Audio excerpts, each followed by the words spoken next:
So how does it work if you want to show two apps at once on your iPad? Let me explain that. So if you're new on the Foxtecc channel, most definitely subscribe to it so you don't miss tutorials like this one.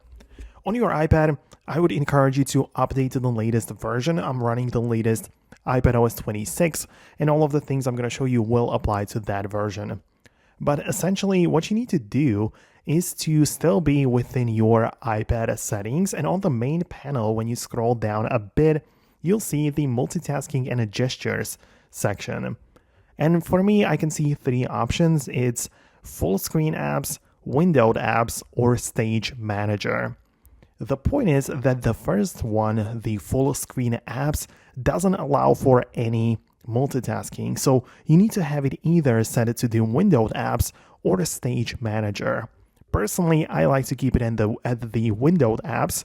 And once I have it selected like this, I can leave the settings, and let's say I open up Safari and my app is in the full screen. But what I can do is I can grab the lower right corner and make the window smaller like that.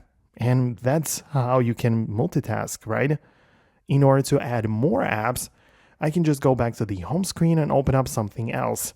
Again, it might be a note-taking app. I can grab the corner again, and I have the floating window of another app, which I can layer on top of the Safari or the other way around. I can reorganize, resize the windows, and be pretty productive with my multitasking setup.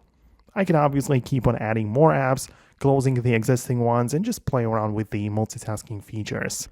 So obviously there are more things to it, so if you need to stay tuned with more like information and tutorials, most definitely subscribe for more. And also, if you have something specific you want to see, let me know about that below in the comments. It's likely I'll make a video just about that, so go ahead and do that, stay tuned, and I'll see you later.